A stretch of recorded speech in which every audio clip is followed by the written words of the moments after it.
Good evening everyone, this is Timmy and I'm going to be bringing you a different kind of video today. Today we'll be taking a look at the new BenQ XL2566 monitor. This is their new 360Hz monitor, and before we go diving into my thoughts, I just want to give a big shout out to Optimum Tech. I do not have the technology to be able to show you why this monitor is so special, so if you want to get in and you want to understand why this monitor is really special, please go check that out. I'll be linking it in the description and it should pop up on screen as an annotation here sometime soon. But if you want a simple breakdown on some of the specs, I'll give you some before we get into some of my thoughts. So to start off with, yes, this is a 360Hz monitor, but there's another few things to take into account here as well. To start off with, the colors. The TN panel is insane. I've never seen colors like this before in my life on Fortnite. As you can see here, the purples and the pink just pop right off the screen. The greens do the same, the blues do the same. This is color like I've never seen before. Last night we ran a hide and seek for a power video. I was the seeker, so I had to have my settings turned up to max. I went back and had a look on this monitor, and it's like playing an entirely different game. The TN panel is a complete game changer. Now on top of that, we've also got the diac technology, which again, I don't have the ability to show you exactly how that works, but I've got some stuff here from BenQ. Now I'm not up with all the jargon, so I might be mixing up words here, but you can see that there's less bleed from each frame into the next. You've got a clear picture of what's actually on your screen instead of some movement from the previous frame. Now this means that you get a super smooth picture the whole way through, and genuinely it's super noticeable for me, at least in game. Some of this might be the fact that I'm also coming from a 165Hz monitor that doesn't have these colors, that relatively simple 165Hz. This was like going from relatively moderate kind of gaming standards to some of the best of the best. So of course it's going to be a massive leap for me. So with both the TN panel and then the diac technology, you get this unbelievable sort of motion clarity and sharpness of picture that I haven't seen, like I said, on any other monitor before. So again, if you want a better breakdown on some of the tech, go check out Optimum Tech's video. It's a really good one. On to some of the other stuff. I really have to commend Zowie on how this is built. For one, they've got complete range of motion for how you want to play. It tilts up, it tilts down, it tilts across, it tilts sideways. I have a small desk, so I have to play slightly angled. No problem for me. This thing tilts on its angle. It can go up and down, whatever I need to do. However I need to play, this is easily adjustable. Now there's also a couple of other things here that I think are important to note. They really have thought about the consumer here. This here is a little remote, so you can cycle through different settings and you can turn diac off. Diac can give you a little bit of eye strain if you've got sensitive eyes, so you can turn it off, turn it onto the premium setting, turn it onto a less straining setting if you are one of the people who's more prone to that. Not only that, but you can adjust the brightness, you can adjust the equalizer, and of course you can go through all the different settings and stuff. And it also tells you whether or not you're actually playing at the hertz that you need to. Of course, that's something you adjust via Windows settings, not the monitor settings, but it's great that the first time you pull up your settings, you know exactly what hertz you're playing on. Now, other things that they've thought about. This comes with the correct display port that you need to play on 360Hz. You need a DisplayPort cable 1.4. This comes with a display cable 1.4. A lot of monitors don't even include an HDMI cable or a DisplayPort cable. This comes with the one that you need to run at 360Hz.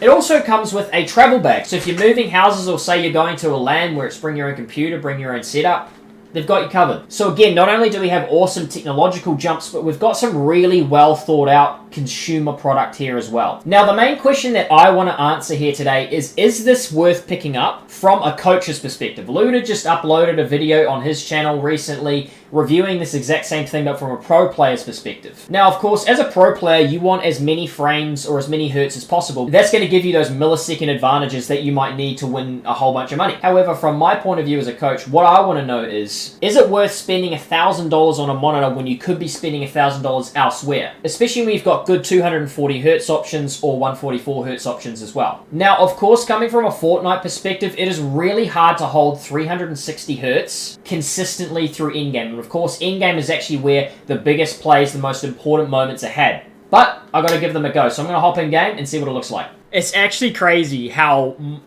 much different the game looks. Now, I'm not going to hold 360 hertz. That is the only problem I see with this monitor, because this is insane. If my PC was better, I got a 3060, so it's not that bad. But if my PC was better and I could hold a constant 240, I think picking up the 240 hertz with this technology is an absolute no-brainer.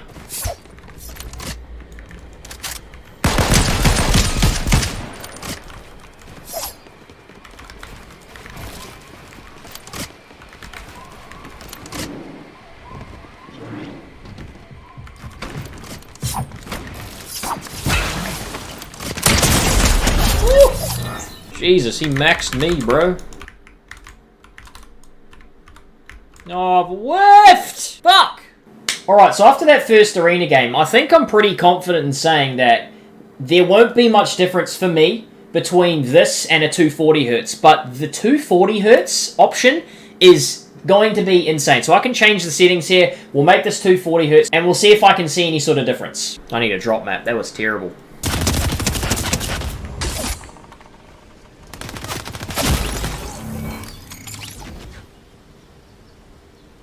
I killed that kid last time.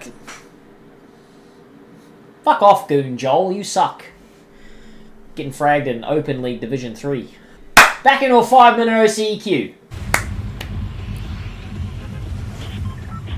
I know I've said it quite a few times, but the vibrancy of this monitor is beyond anything I've ever played with before in my life. Like, the reds, the oranges, the greens, they all pop. They really stick off the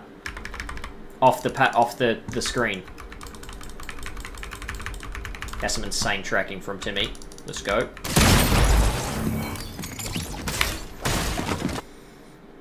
I think I might go play some fucking Tilted Zone Wars or something. The only thing I would say is that there's no way I'm going to be able to hold a stable 360 FPS to be able to actually experience and use the 360 Hertz in Fortnite. I'm hiding. I'm going back to bullying kids in creative. It's where I belong. Cop that. Cop that. I'm going back this way. You suck. I've whipped. It's so clean. It is so clean. I'm only playing on 240Hz here, but the difference is huge.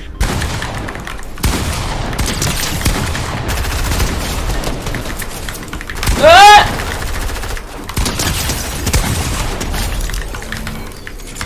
Now, one thing to keep in mind with these monitors is that BenQ does design for the professional gamer. So who they're designing for are for people who already own 240Hz or who might be looking to upgrade their current 240Hz or 144Hz. I can tell you right now that the 240Hz option of this, anything with the DIAC technology and the TN panel is worth getting. The colors pop. Everything is so crystal clear. It's unbelievable the difference that I'm seeing with my old Acer and this. Now, just to wrap up with a couple of quick thoughts at the end here, I do believe, genuinely, that this monitor is a very, very good monitor. I do want to say, even though BenQ sent me this, they've not given me any incentive to make a positive review. I really do believe that the technology that is on display here and the way that the game feels so smooth and the way that the colors pop and everything seems so vibrant, it's not just about the way that the game looks, it's about the way that it performs and the way that it feels while on this monitor. It's not even close when I compare it to my old Acer one down there. That was a nice, decent quality 165Hz, and it's not even close to this, even operating on 240Hz. Now, obviously, I come from a Fortnite background, so I'd recommend playing to what your PC can perform at. Obviously, it's really hard to get 360 frames during an in-game in Fortnite, but if you, for some reason, are a professional gamer that's come from another channel or another game to come and see this review, I can tell you that if you are able to hold 360 Hz on your game, I really do think that this could be worth it. Don't let my breakdown of the specs tell you again, please go check out Optimum Tech's video. He's got a much better technological breakdown about why this panel is some of the best stuff that's been available. Really appreciate you if you're still here. Hope you guys enjoyed the video and I'll see you in the next one. Peace.